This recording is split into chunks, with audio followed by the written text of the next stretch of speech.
세상에는 두 종류의 종교가 있다라고 되어져 있습니다. 하나는 득도의 종교라고 불리는 종교가 하나가 있고, 또 하나는 구원의 종교라고 하는 종교가 있습니다.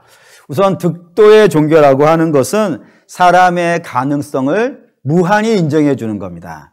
그래서 지금은 안 해서 그렇지 본인이 원해서 수고하고 애쓰고 노력하면은 자기의 힘으로 구원에 이를 수 있다 라고 생각하는 종교가 득도의 종교라고 되어져 있습니다. 반면에 구원의 종교는 사람은 자기를 구원할 능력이 본인에게는 없습니다. 그렇기 때문에 구원에 이르려면은 남이 구원해 줘야 되는 거예요. 같은 사람은 안 되겠고, 나도 나를 안 되는데 다른 사람인들 되겠습니까? 그러니 우리 말고 하나님께서 이 땅에 들어오셔가지고 우리를 구원해 주셔야 된다라고 하는 것이 구원의 종교입니다. 당연히 기독교는 어디에 들어가겠어요? 구원의 종교에 들어갑니다. 사람은 스스로를 구원할 능력이 없는 존재이기 때문에 그렇습니다. 그리고 이렇게 스스로 구원할 수 있는 능력이 없다는 요 표현이 바로 죄인이에요. 그래서 간혹 어떤 분들이 이 죄인의 개념을 잘 이해를 못하기 때문에 자꾸 범법 행위하고 연결을 시키는 거예요. 그래서 묻죠. 내가 도대체 무슨 죄를 졌냐고, 내가 다른 사람에게 무슨 피해를 줬냐고. 그거는 사회에서 부를 때 죄를 그렇게 부르는 것이고, 성경이 부르는 죄는 그거를 포함해서 더 크다 이겁니다. 더 큰 개념으로 스스로 해낼 수 없다. 좀 더 성경적인 표현으로 말씀을 드린다 그러면은 타락이 좀 더 의미에 가까울 것 같아요. 그러니까 원래는 멋있어요. 원래 사람이 만들어진 존재는 굉장히 멋있는데 이 굉장히 멋있는 존재가 이러저러한 이유로 타락했다 이겁니다. 그걸 좀 더 구체적으로 말씀을 드리면 이래요. 사람은 잘 만들어진 존재예요. 얼마만큼 잘 만들어져 있어요? 하나님의 형상으로 만들어져 있어요. 굉장히 잘 만들어져 있는 거예요. 근데 그런 존재가 타락했다 이겁니다. 타락했으니까 결과는 어떻게 됐겠어요? 하나님이 기대하시지 않던 모습, 그런 모습으로 변질되어졌다 또는 오염되어졌다, 이렇게 되어진 자를 성경은 죄인이다라고 표현한다 이겁니다. 그리고 이렇게 되어진 사람이 누구라고요? 모두라 이거예요. 한 명도 예외 없이, 의인은 없나니 하나도 없이 모든 사람이 저렇게 원래 하나님이 주신 하나님의 형상을 지키지 못하고 그것이 변질되어지고 타락되어져서 좋지 않은 모습, 하나님이 기대하지 않는 모습으로 바뀌어 있다라는 의미에서 죄를 이야기한다 이겁니다. 그렇기 때문에 여러분들이 죄인을 잘 이해하려면은 우리는 원래의 모습을 알아야 돼요. 원래 하나님의 형상이 어떤 모습이었는지를 아시고 그 모습에다가 우리를 비춰보시면 돼요. 그럼 우리가 얼마만큼 무너져 있는지를 분명히 확인하게 되어지고, 그렇게 확인한 다음에서야 다음 과정이 되어진다 이겁니다. 그럼 한번 좀 확인해 볼게요. 하나님의 형상. 처음에 하나님이 사람을 만드셨을 때 재료로 삼으셨던 하나님의 형상이 어떠한 모습인가? 성경은 모두 5가지로 이야기를 합니다. 그 첫 번째가 뭐냐면 하나님은 영이시라 이겁니다. 성경을 읽죠. 요한복음 4장 24절입니다. 읽겠습니다. 하나님은 영이시니 예배하는 자가 영과 진리로 예배할지니라 했어요. 하나님 영이시라 이거예요. 그러니까 이게 하나의 형상이고, 이것으로 사람을 만드셨다면 우리도 어떤 존재여야 돼요? 영적인 존재여야 돼요. 창세기 2장 7절 읽겠습니다. 여호와 하나님이 땅의 흙으로 사람을 지으시고 생기를 그 코에 불어넣으시니 사람이 생명이 되니라라고요. 사람은 분명히 흙으로 지어져 있는 물질의 존재이긴 맞아요. 만져지기도 하고요, 느껴지기도 하고요, 아프기도 하고요, 때리면 힘들기도 해요. 이게 흙으로 물질에서 온 존재이기 때문에 그래요. 그런데 그것만 있는 것은 아니더라 이겁니다. 거기에다가 하나가 더 들어와 있으니 그게 뭐라고요? 하나님의 생기가 들어와 있다 이거예요. 그 생기가 들어와서 생명이 되어져 있는, 그러니까 다른 피조물은 생명이라고 하지 않아요. 다른 피조물은 그냥 사자면 사자, 기린이면 기린, 이렇게 동물이라고 표현하고, 사람은 생명이라 그런다고요. 생영이라고 부르는 이유는 뭐 때문에? 우리는 물질로만 안 돼 있다 이거예요. 반드시 영이 들어와 있기 때문에 영적인 존재이고 영적인 것에 반응해야 된다 이겁니다. 그러면 이제 중요한 질문이 되어져요. 왜 하나님은 다른 피조물하고는 달리 사람은 생명으로 지으셨을까요? 왜 하나님이 영을 부어 넣으셨을까요? 이사야 43장 21절 읽겠습니다. 이 백성은 내가 나를 위하여 지었나니 나의 찬송을 하게 하려 함이라고요. 여기서 찬송을 한다는 것은 단순히 노래 정도의 개념이 아니에요. 노래 정도 하는 것이 아니라 하나님께 영광을 돌리는데, 하나님의 영광을 돌리는 모든 행위, 노래도 마찬가지고 말과 행실과 삶과 모든 걸 통틀어가지고 하나님께 영광이 되는 삶을 살아야 되는데, 그 삶을 어떻게 해야 그렇게 살 수 있어요? 우리가 영적인 존재이니까 하나님과 어떻게 해야 돼요? 만남이 있어야 돼요. 깊은 만남과 깊은 사귐과 깊은 교제가 있어야 돼요. 하나님은 그걸 하기 위해서 물질과 영은 같이 사랑을 나눌 수가 없잖아요. 그러니까 영과 영이 사랑을 나누는 거예요. 그래서 하나님의 영이, 하나님과 우리가, 하나님 영적인 하나님이 우리 영적인 존재와 함께 깊은 사랑과 만남과 교제를 통하여서 우리의 삶에 뭐가 맺혀지고 열매가 맺혀지고, 그 열매를 통하여서 하나님은 영광을 받으시고, 이런 그림을 그리시기 위하여 하나님이 사람을 생명으로 만드셨다 이겁니다. 그리고 그런 모습, 생명의 모습의 가장 원형적인 모습을 가진 분이 누구겠어요? 예수님인 거예요. 그러니까 예수님을 우리가 뭐라고 부르냐면 참 사람이시기도 하시고 참 하나님이기도 하단 말이에요. 그러니까 우리 주님은 하나님에게서 조금 더 부족함이 없는 분이에요. 완벽한 하나님이에요. 근데 완벽한 하나님의 모습만 가진 게 아니라 하나님이 처음 만드셨던 사람, 그 원형의 사람의 모습을 가지고 있다는 의미에서 참 사람이기도 하다라고 표현한다 이겁니다. 그렇기 때문에 예수님의 모습을 보시면은 참 사람이 어떠한 모습인지, 처음 하나님이 사람을 이런 모습으로 지으셨다라고 했을 때 그 모습이 어떤 모습인지를 알겠어요? 모르겠어요? 알 수 있어요. 알 수 있어요. 그 중에 우리가 오늘 첫 번째 봐야 되는 게 뭐냐면은, 하나님이 영이라 그랬으니까 영적인 존재로서 주님과 교제를 나누는데, 우리 예수님이 얼마나 교제를 열심히 나눴을까요? 하나님과. 이런 책이 있더라고요. 예수 그리스도의 하루 스케줄이 얼마만큼 바쁘셨는지를 써놓은 책이 하나가 있어요. 내용은 이렇습니다. 우리 주님이 아침에 일어나시는 거예요. 육체를 가지고 있으니까 주무셔야 돼요. 아침에 일어나셨어요. 아침에 일어나셔서 저녁에 주무실 때까지 하루 스케줄을 쫙 풀어놓은 거예요. 성경에 있는 걸 가지고. 어마어마하게 바쁜 거예요. 수많은 장소에 가서 사람들을 만나야 돼요. 심지어는 그 사람들이 언제도 찾아와요. 오밤중에도 찾아와요.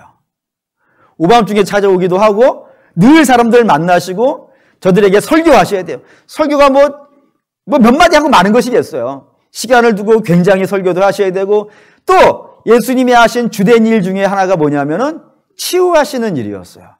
병든 자를 고치셔야 되고 귀신 들린 자에게 들어있는 귀신을 쫓아내기도 해야 돼요.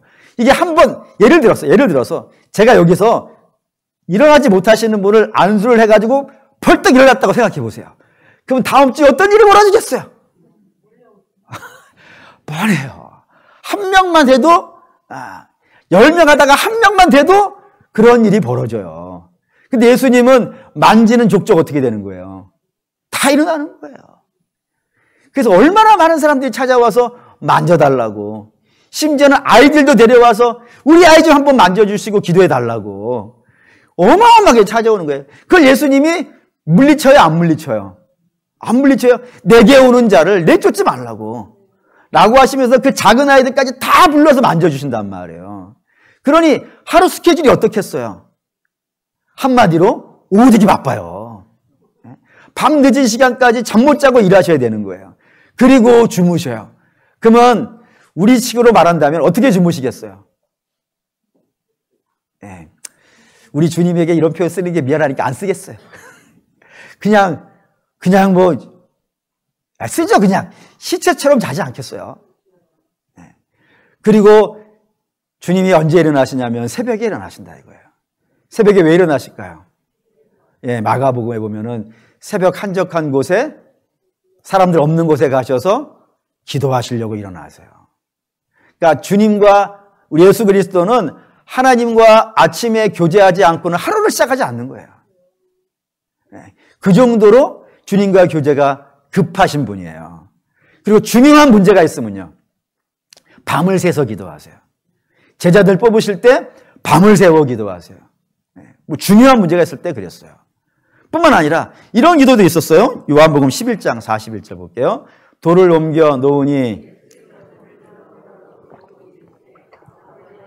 들으신 것을 감사하나이다.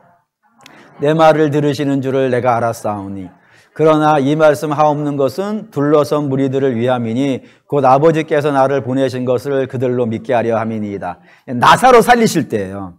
죽은 나사로, 죽어서 3일 된 나사로가 동굴 속에 있었는데 그 동굴의 무덤을 열고 주께서 나오라고 하시는 선포를 하기 전에 뭐부터 하시는 거예요? 기도하시는 거예요. 그러니까 예수님이 이런 식이었던 것 같아요. 그냥 당신도 하나님이시니까 나오라 그러면 되는데 그렇게 하지 아니하시고 주님과 기도해서 나오라 하시는 거예요. 그러니 뭐 이때만 그랬겠어요? 모든 때, 모든 병자를 고치실 때마다 뭘로 하시는 거예요? 기도로 하시는 거예요. 그래서 항상 내 말 들으신 줄을 믿습니다. 근데 주님이 항상 이야기도 하시지만 우리 주님도 어떻게 하시는 거예요? 하나님도 어떻게 하시는 거예요? 항상 응답하시는 거예요. 그게 교제라니까요. 우리 주님과 성부 하나님이 나누는 교제는 이런 교제예요. 늘 기도하고 매 순간 기도하고 중요한 순간이든 중요하지 않은 순간이든 기도하고 그 기도에 우리 하나님께서 항상 응답하시는 이런 관계를 가지고 있는 분이 이런 교제가 있는 분이 예수님이었다 이겁니다. 근데 이 교제가 깨지는 순간이 왔어요. 그때가 언제냐면 겟세마네에서 기도하실 때인데 그때 이런 기도하세요. 십자가 지시기 직전이에요. 이 잔을 내게서 옮겨주옵소서. 할 수만 있으시다면 이 잔을 옮겨주십시오라고 한단 말이에요. 그리고 이렇게 기도하세요. 땀방울이 핏방울이 되도록. 이거 갖고 연구하신 분이 있더라고요. 어떻게 땀방울이 핏방울이 되는가. 뭐 했더니 뭐 이런 거 있더라고요. 땀을 흘리는데 땀은 일반적으로 송글송글 나는 거잖아요. 근데 피는 어떻게 흘러요? 줄줄 흐르잖아요. 그러니까 땀이 줄줄줄 흐른다는 표현이다 라고 하시는 분도 있었고 또 어떤 분이 이런 말을 하시는 거예요. 이 사람이 심각한 스트레스를 받으면은 모공이 터진다네. 모공 안에 있는 혈관이 터져가지고 땀이 나와야 되는 땀구멍에서 피가 나온다는 거예요. 뭐가 맞는지는 모르겠어요. 근데 어쨌든 분명한 건 뭐예요? 우리 주님이 굉장한 스트레스를 받고 있고 너무 힘들어가지고 십자가 지는 게 너무 힘들어가지고 그걸 좀 지나갔으면 좋겠다 라고 기도하셨다는 것은요 틀림없는 사실이라 이겁니다. 그러면 이제 질문이 돼요. 우리 주님이 왜 십자가 지시기 부담스러워 하셨을까요? 왜 그렇게 기도하실까요? 혹시 매맞는 게 두려워서? 물론 끝에 가서 내 뜻대로 하지 마옵시고 아버지 뜻대로 하옵소서라고 하긴 하시지만 그 전에 세 번이나 이 잔 지나가게 해주세요. 하나님 할 수만 있다면 안 마시고 싶어요 라고 하면서 거부한단 말이에요. 그게 매맞기 싫어서 그럴까요? 아니면 조롱받기 싫어서 그러실까요? 아니면은 십자가 달리실 때 손과 발에 못질 당하는 고통 때문에 그러실까요? 아니면 죽는 게 두려워서 그러실까요? 근데 사실 그게 다 마땅치가 않아요. 왜냐하면은 이 땅에도 때로는 거룩한 목적을 위해 당당하게 죽는 사람들이 있어요. 내 목을 치시오!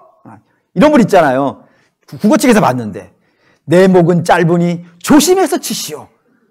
실제로 그런 말 한 분이 있어요. 머리카락을 자르느니 상투를 자르느니 목을 치라. 근데 내 목 짧으니까 조심해서 쳐달라. 머리카락 안 잘리게. 이렇게 하는 사람도 있단 말이에요. 그런데 주님이 십자가 달리는 게 겁나서 아니 더 나아가서 우리 주님은 3일 뒤에 부활하실 걸 아시는 분 아니에요. 그런 분이 죽는 게 겁나서 이 잔 좀 지나가게 해주세요. 이렇게 기도하셨다면 폼이 안 나요. 폼이. 그럼 도대체 뭐 때문에 이 잔 지나가게 해달라고 하셨을까요? 이것 때문이에요. 마태복음 27장 46절입니다. 읽을게요. 제9시쯤에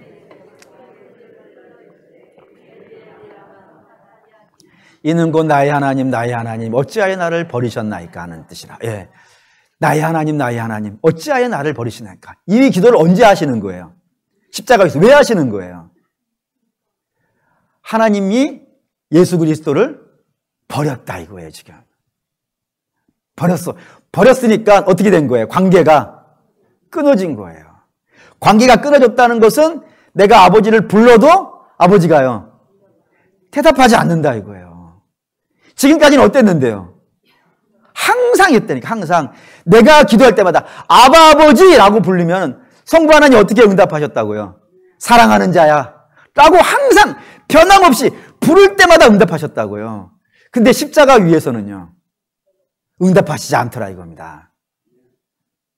그게 하나님이 그 자리에 안 계셔가지고 대답 안 하시는 것일까요? 아니에요. 그 자리에서 쳐다보고 있음에도 불구하고 대답하지 않는 거예요. 여러분, 이 공포를 아실까요? 이 공포를 느껴보신 분이 혹시 있을지도 모르겠어요. 저는 한번 경험한 적이 있죠. 언제냐면은 5살 땐가? 뭐 할머니 따라가지고 시장에 갔어요. 근데 할머니 잃어버렸네. 그래가지고 불렀어요. 뭐 들은 거예요, 사실은. 저도 막 크게 불렀대요. 막 어마어마하게 불렀대요. 세상 무너지는 것처럼 불렀대요. 아마 그런 경험이 있으신 분이 있을지 모르겠어요. 부모님의 손길을 놓은 적이 있었을 때. 그래서 부모를 아무리 불러도, 엄마를 아무리 애절하게 불러도 그 엄마가 오지 않을 때, 그 공포. 근데 예수님이 당하는 공포는 그보다 더 세요. 뭐냐면 늘 나를 향해 웃어주시던 하나님이 당신을 향해서 대답도 하시지 않지만 불같은 눈으로 쳐다보시더라 이거예요. 왜요? 예수 그리스도의 어깨 위에다가 뭐를 올려놨으니까. 우리의 죄를 올려놓고 하나님이 때리시는 거예요. 불러도 대답하지 않고 때리시는 거예요. 하나님과의 단절을 처음 경험하는 거예요, 주님은. 그 단절의 공포예요. 그 공포가 무서운 거예요. 그게 우리 주님과 성부 하나님 사이에 일어난 일이었어요. 그것 때문에 하나님 이거 안 해본 건데, 늘 하나님과 나는 교제하는 사이인데 이게 끊어지는 게 너무 겁나요. 안 경험해 본 거예요. 그러니 이거 지나가게 해주세요 라고 기도하시는 분이 예수님이었다 이겁니다. 그러니까 참 인간상 하나님이 처음 만드셨던 하나님의 형상을 닮은 사람들은 어떤 모습이어야 되는 거예요? 하나님과 단절되는 게 두려워야 돼요. 근데 그걸 갖고 한번 우리를 비교해 보자 이거예요. 우리는 하나님과 단절되어지는 공포를 느끼시는 분이 있으신가요? 우리 주님의 기쁨, 우리 주님의 공포, 뭐예요? 뭐에 의해서 결정이 돼요? 하나님이 응답하시면 기쁘고 하나님이 응답하시지 않으면 슬퍼요. 하나님과 교제에 의해서 결정이 되어져요. 근데 우리의 기쁨과 우리의 두려움은 하나님과의 관계에서 결정이 되시나요? 아니면 혹시 다른 것에 의해서, 특별히 뭐가 되는 거에 의해서 결정이 되시나요? 혹시 이런 얘기 하시나요? 자녀를 붙잡고 네가 공부 잘해서 점수 잘 나오면, 그래서 좋은 대학을 가면 나는 세상 부럽지 않아. 그런 걸로 여러분들의 기쁨이 결정되고 그게 안 되는 걸로 인하여서 여러분들이 공포가 느껴지나요? 아니면 여러분들이 하는 사업이 잘 되어지면 기쁘고 사업이 안 되어지면 그걸로 슬퍼하시나요? 물론 그거 슬픈 거 맞아요. 두려운 거 맞는 것이고. 근데 우리의 문제는요, 그것만으로 하는 거 혹시 아니에요? 혹시 하나님과 일주일 내내 한 번도 교제하지 않았음에도 불구하고 불편함을 못 느끼시진 않나요? 성경을 혹시 교회 들여오는 출입증으로 쓰시고 있는 분 안 계신가요? 집에 가실 때 꽂아놓으시고 교회에 여러분 성경책 안 가지고 오셔도 쫓아내지 않아요. 근데 혹시 안 가져가면 창피할 것 같아가지고 들고 오시는 정도로만 쓰시고 있는 것 아니신가요? 기도를 일주일 내내 한 번도 하지 않는데도 불구하고 전혀 불편함이 없으신가요? 여러분, 그게 혹시 우리의 모습이라면은 원래의 우리의 모습하고 원래 하나님이 사람을 만드셨을 때의 모습하고요, 멀어진 거 아니에요? 그게 죄의 모습이라니까요. 그게 타락의 모습이니까. 그 모습을 안 가지고, 우리 주님은 항상이었습니다. 우리 한두 번만 해도 괜찮은 것 같으신가요? 멀어져 있는 거예요, 멀어져 있는 거예요. 상당히 멀어져 있어요. 그게 우리의 모습이에요. 두 번째, 하나님의 모습, 사랑이라고 되어 있습니다. 요한일서 볼게요. 4장 7절에서 8절 읽겠습니다.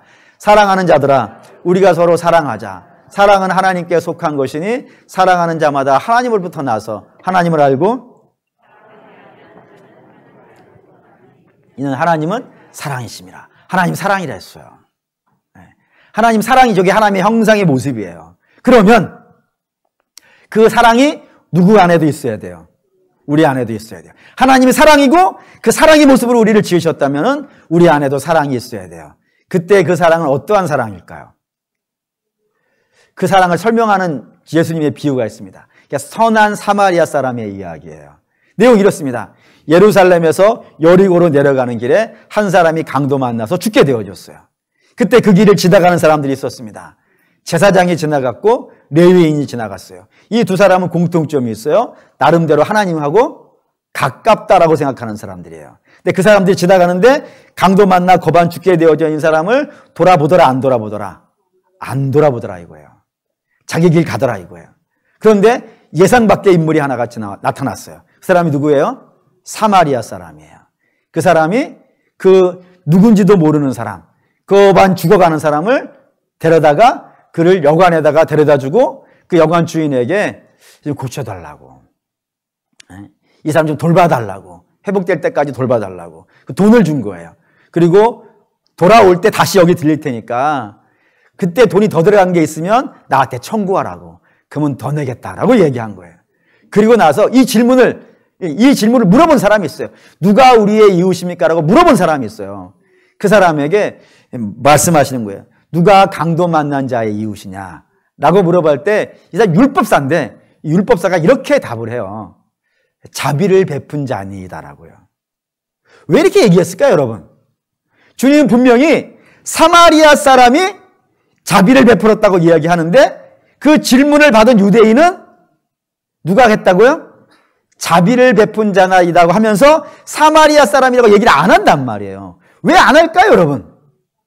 그들은 사마리아 사람을 인정을 못하는 거예요. 좋은 사람이라고, 자비를 베풀 수 있는 사람이라고 인정을 못해요. 왜냐하면 저들은 사마리아 사람은 개돼지로 취급을 했거든요. 유대인의 혈통을 지키지 못한, 그래서 혼혈 민족이고 하나님을 믿지 않는 그런 사람이라고 멸시했기 때문에 그런 사람을 자비를 베푼 훌륭한 사람이라고 말할 수도 없는 거예요.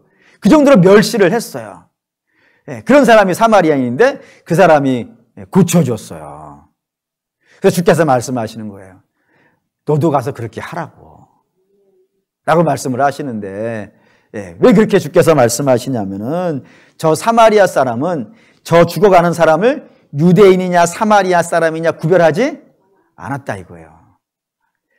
당장 죽어가고 있는 사람이니까 도와줬다고. 너도 가서 그렇게 하라고. 왜요? 그게 주님의 사랑이기 때문에 그래요. 우리 주님께서 사랑을 베푸시는데 당신의 마음에 드는 사람에게만 사랑을 베푸시고 당신의 마음에 들지 않는 사람에게 사랑을 안 베푸신다면 저와 여러분들 중에 누가 여기 와서 예배 드릴 수 있겠어요? 아무도 없지. 아무도 없는 거예요. 근데 주님의 사랑을 어떻게 베푸냐면 로마서 5장 8절입니다. 있죠? 우리가 아직 죄인 되었을 때에 그리스도께서 우리를 위하여 죽으심으로 하나님께서 우리에게 대한 자기의 사랑을 확증하셨느니라고요. 하나님이 우리를 의인이라고 해서 사랑하시는 것이 아니라 죄인임에도 불구하고 사랑하셨다고요. 얼마만큼이요? 아들을 내어주시는 것만큼. 그게 하나님의 사랑이라니까요. 그러면 그 사랑으로 우리를 만드셨다 그러면 우리도 사랑을 베풀 때 사람을 선택하면 돼요, 안 돼요? 안 되는 거예요. 저 사람은 교회 다니는 사람이라고 도와주고 저 사람은 교회 안 다니는 사람이라고 미워하고 그런 사랑이 아니라 이거예요. 근데 우리의 사랑은 어떤 모습이냐? 로마서 5장 7절이에요. 읽겠습니다. 의인을 위하여 죽는 자가 쉽지 않고 선인을 위하여 용감히 죽는 자가 혹 있거냐. 우리의 사랑이라고 하는 것은 의인을 위해 죽는 것도 쉽지 않은 사랑이라고요. 심지어는 선을 행하는데 선을 행하여 죽는 일이 있다 하더라도 그걸 누구에게 한다고요? 내 마음에 드는 자에게 한다 이거예요. 뭐 그냥 구체적인 예를 들죠. 자식을 위해 죽는 부모 있어요, 없어요? 있어요. 왜요? 무한의 사랑을 누구에게는 공급해요? 자식에게는 공급해요. 그렇기 때문에 내 자식에게는 한없이 관대해요. 그런데 남의 자식에 대해서는요, 무자비한 경우가 얼마나 많아요. 최근에는 뉴스에도 많이 나오잖아요. 최소한 그건 남의 자식은 아닌데 남편의 자식이기도 한데 또 하나는 아내의 자식이기도 한데 무자비해요. 그 정도로 무자비하다면 그와 관계없는 남이라면요. 그건 어떻게 취급하겠어요? 그런 모습을 가지고 있다 이겁니다. 뿐만 아니라 우리의 사랑이라고 하는 것은 이익에 걸려 있어요. 내게 이익이 되면 사랑하고 내게 이익이 안 되면 사랑하지 않아요. 뿐만 아니라 이익이 안 돼도 사랑하는 경우가 있어요. 그때는 자기의 만족을 위해서요. 내가 사랑을 베풀었다고. 남에게 인정받으려고요. 그래서 TV에서 카메라 들이대고 자비를 선행을 한다 그러면 열심히 하죠. 근데 그렇지 않으면 못하는 것이 우리의 사랑이에요. 주님의 사랑하고 비교해 보니까 우리의 사랑은 어떤가요? 너무 멀죠. 죄인마저도 사랑하신 하나님, 우리는 내 자식, 내 이웃, 내가 기뻐하는 사람, 거기에 한정되어져 있는 사랑을 하는 사람, 멀어요. 사랑이 타락해서 그래요. 세 번째, 하나님의 모습. 하나님은 일하시는 분이에요. 요한복음 5장 17절입니다. 읽게요. 예수께서 그들에게 이르시되 내 아버지께서 이제까지 일하시니 나도 일한다 하시매. 네, 이 이야기는 예수님이 안식일에 사람을 고치셨어요. 그러자 바리새인이 나타나가지고 예수님에게 오늘은 쉬는 날인데 왜 사람을 고치느냐고, 왜 일을 하냐고 따진 겁니다. 그때 주님 뭐라 그러셨다고요? 내 아버지가 일한다 이거예요. 내 아버지가 오늘도 일한다고요. 내 아버지는 쉬는 날이 없다 이거예요. 그렇지 않습니까? 만약에 성부 하나님이 당신의 일을 쉰다, 그럼 어떤 일이 벌어지겠어요? 가장 간단하게 태양은 안 뜰 거예요.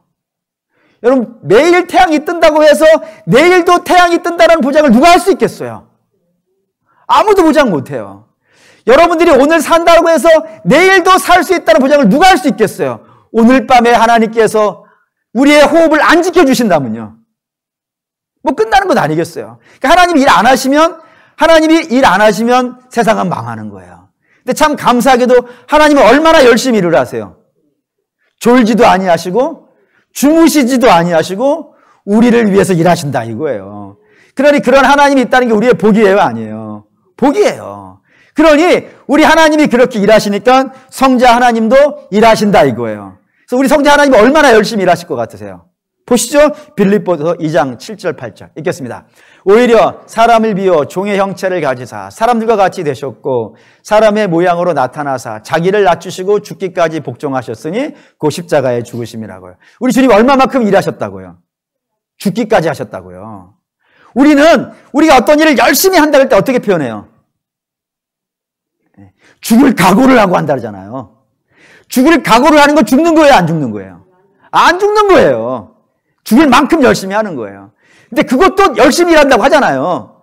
근데 우리 주님은요, 죽었다 이거예요, 일하시느라고. 죽는 게 일이라 이거예요. 그것까지 하셨다고요. 그 얼마나 열심히 일하신 거예요. 정말 열심히 일하신 거예요. 그러면 그런 주님의 형상을 닮은 자라면은요, 우리도 어떻게 살아야 돼요? 열심히 살아야 돼요. 열심히 최선을 다하여서 땀 흘리고 살아야 돼요. 그래서 기독교의 근본 정신, 우리의 믿음의 선배들이 기독교인은 이렇게 산다라고 할 때 그 근본 정신이 두 가지였다고 되어 있습니다. 하나는 근면과 두 번째는요, 성실이에요. 얼마나 열심히 사는지 느끼시죠? 믿음을 가진 사람들은 하나님이 일하시니 나도 일한다. 성자 하나님이 죽기까지 일하시니 나도 죽지는 못하지만 죽기까지 열심히 최선을 다해서 일한다 라는 정신으로 살아야 돼요. 그래서 땀 흘리고 수고하는 것이 기독교인에게는 보람이에요. 그래서 우리 믿음의 선배들이 수도원에 가서 훈련 받을 때 이렇게 했대요. 땀 흘리지 아니하고서는 밥도 안 먹었대요. 가나안 농군학교라고 하는 학교에 있던데, 저는 고등학교 때 거기 가서 훈련을 받았는데 거기에 교훈이 그거예요. 땀 흘리지 않는 자는 먹지도 말라. 센 말이었어요. 그 정도로 열심히 살아요. 왜요? 부자 되기 위해서요? 여러분, 기독교인은 부자 되기 위해서 열심히 사는 거예요? 아니에요. 기독교인은 왜 열심히 사는 거예요? 오늘 말씀에 있잖아요. 내 아버지도 일하시니까. 대가가 필요 없다는 게 아니에요. 우리는 우리의 일한 정당한 대가를 받을 거예요. 그건 다음 문제예요. 그거를 목표로 갖고 일하는 게 아니라 우리 아버지가 일하시니까 나도 오늘 열심히 일한다 라고 하면서 일을 하는 거예요. 그러니까 기독교인은 땀의 가치를 알아요. 땀의 가치를. 우리 주님이 열심히 사니까 나도 열심히 살아서 흘려진 땀이니까 얼마나 가치 있어요. 그래서 땀의 가치를 알고 열심히 일한 것에 대한 가치를 알아요. 그런데 이 땅에 있는 사람들은 열심히 일하는 것보다 더 좋아하는 게 있죠. 열심히 일하는 거 좋아해요. 근데 열심히 일하는 것보다 더 좋아하는 게 있어요. 그게 뭐예요? 열심히 일 안 하고도 버무는 거예요. 그렇지 않습니까? 그래서 공리주의라고 하는 철학이 있는데 그 철학의 핵심 구호가 뭐냐면은 최소 노력의 최대 효과예요. 그러니까 일을 조금만 하는 거예요. 땀을 가장 적게 흘리고 가장 많이 복을 얻을 수 있는 방법을 찾아내는 것이 이 땅의 사람들의 모습이에요. 그렇기 때문에 뭐를 좋아하냐면 일확천금을 좋아하지. 그리고 로또를 좋아해요. 그래서 누가 로또 받았다 그러면요, 부러워요? 아니면 혀를 차요? 여러분, 로또 100억 맞으면 저주예요. 간혹 TV에 나오던데요? 복권 맞은 사람들이 얼마나 비참한 삶을 살고 있는지 한번 유심히 보실 필요가 있어요. 그러니 여러분, 땀 흘리지 않고 뭐를 얻었다, 그 좋아할 것이 아니에요.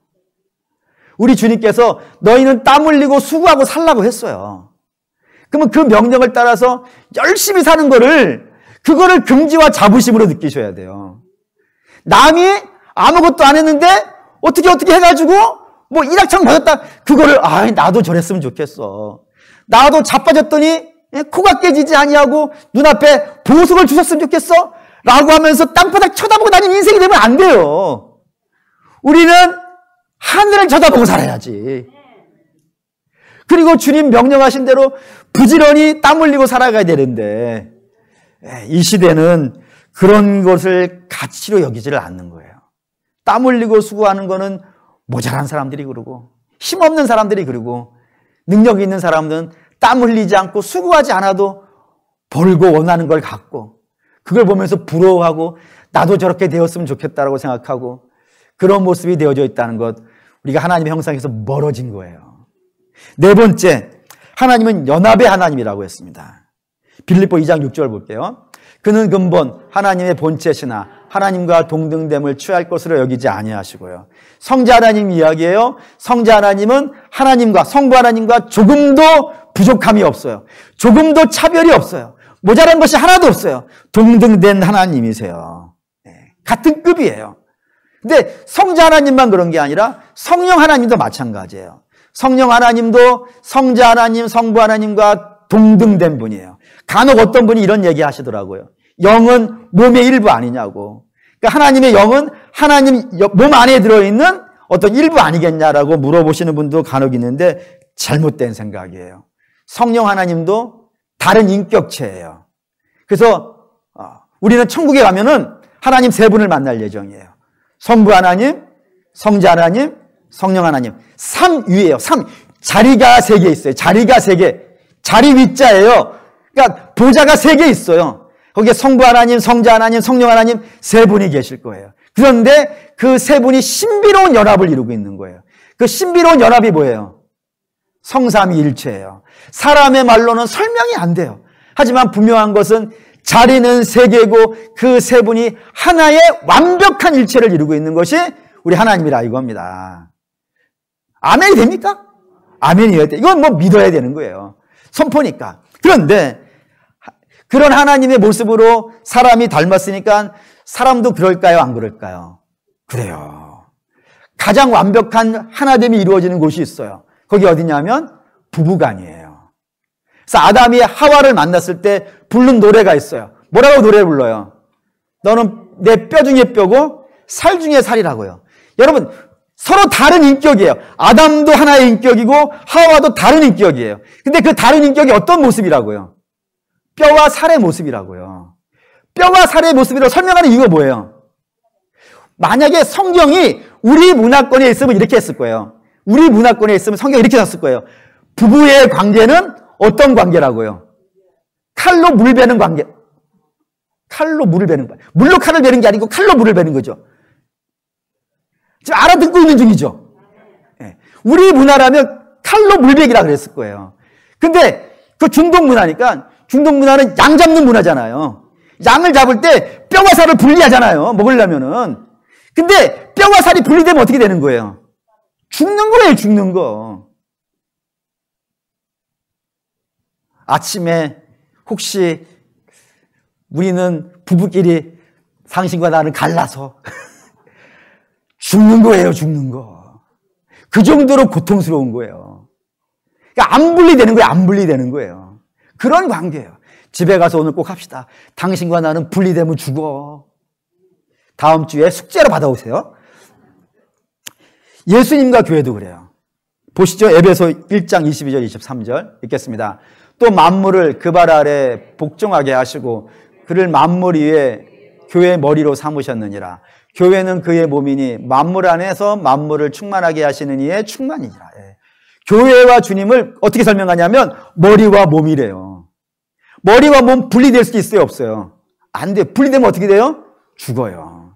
그러니까 하나님이 계시는 곳, 하나님이 역사하시는 곳, 첫사람의 시작은 다 뭐예요? 다 연합이에요, 연합. 하나님이 연합을 하시는 분이니까 하나님이 형상을 닮은 곳에는 반드시 연합이 있어야 돼요. 그래서 그 명령을 주님이 교회에도 하셨어요. 에베소 4장 1절에서 3절 읽겠습니다. 그러므로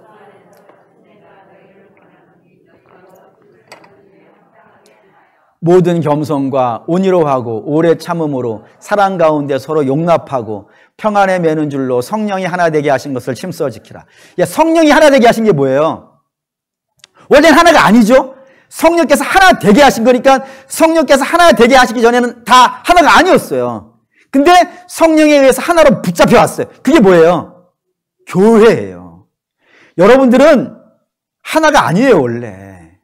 다 따로따로 살던 분들이에요. 각 가정이 따로 있는 분들이에요. 그분들을 하나님께서 데리고 오셔가지고 교회로 묶어 놓으셨어요. 하나 되게 하셨어요. 그리고 명령하시는 거예요. 성령이 하나 되게 하신 걸 어떻게 하라고요? 지키라고. 깨지 말라고. 그래서 안 깨려면 어떻게 해야 되는 거예요? 겸손해야 돼요. 그렇죠? 내가 다른 사람보다 잘났다고 하면 연합이 되겠어요? 안 되겠어요? 안 되죠? 겸손해야 돼요. 근데 얼마나 겸손하라고요?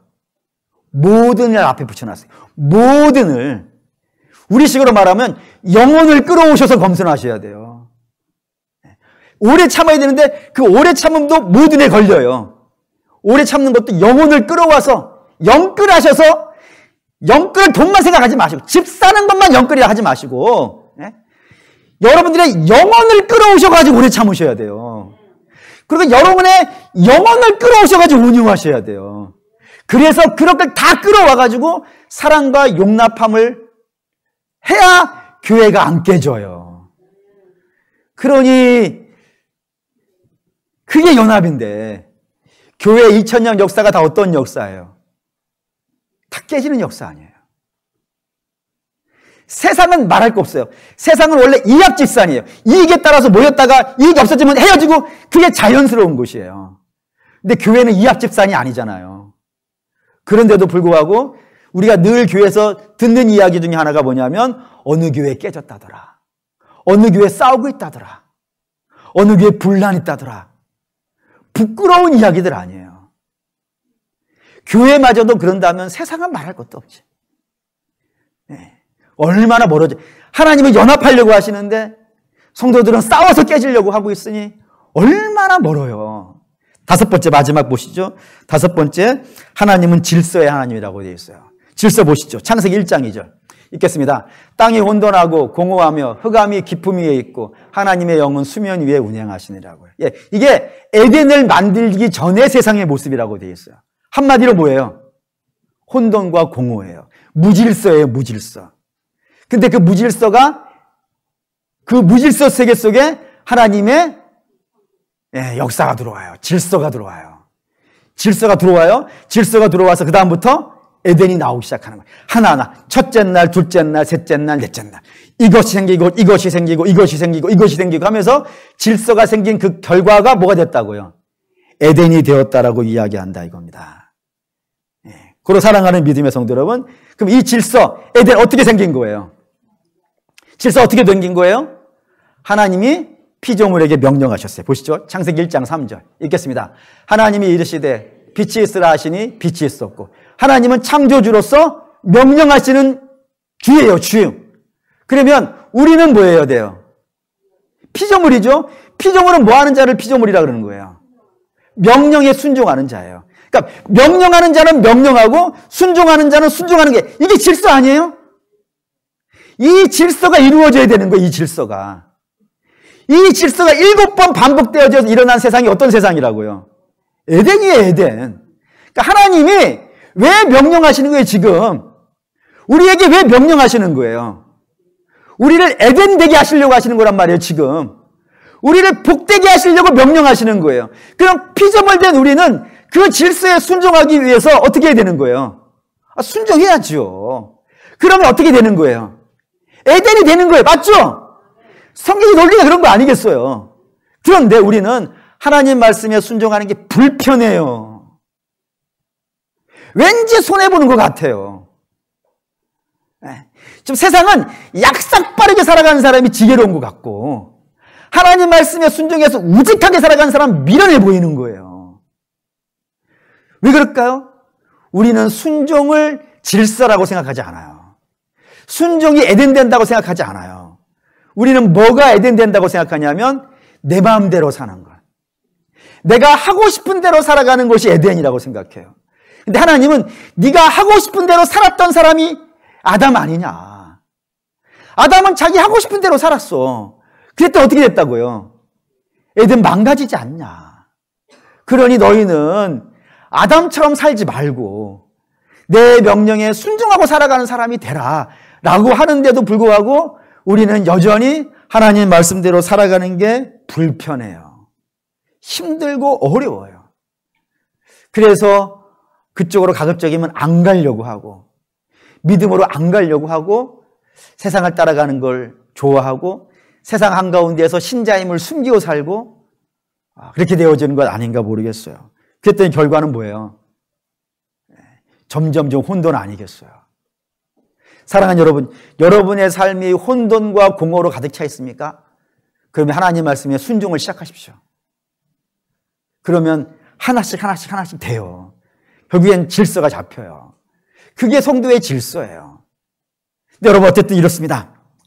하나님의 형상 5가지고, 그리고 우리의 모습 5가지예요. 멀어져 있어요. 저는 지금 여러분에게 이거 하세요라고 이야기하려는 게 아니에요. 그건 나중에 얘기합시다. 지금 제가 여러분에게 이야기하는 것은 하나님의 형상은 이렇고 우리의 모습은 이래요. 멀어요, 가까워요? 멀어요. 그게 죄인의 모습이라 이겁니다.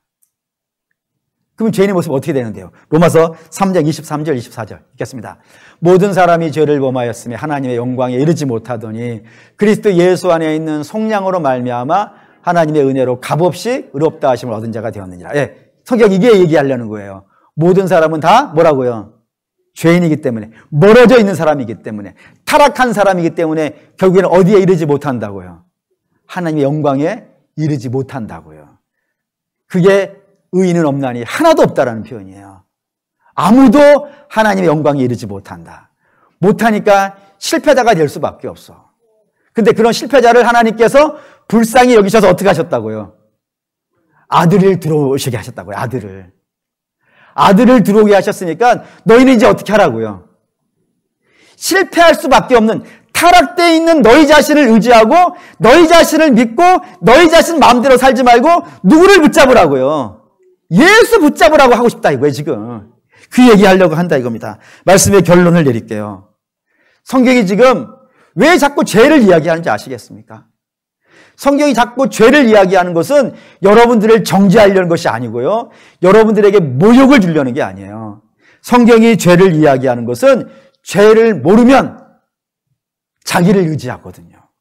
내가 잘난 줄 알거든요. 그러면 예수를 안 붙잡아요.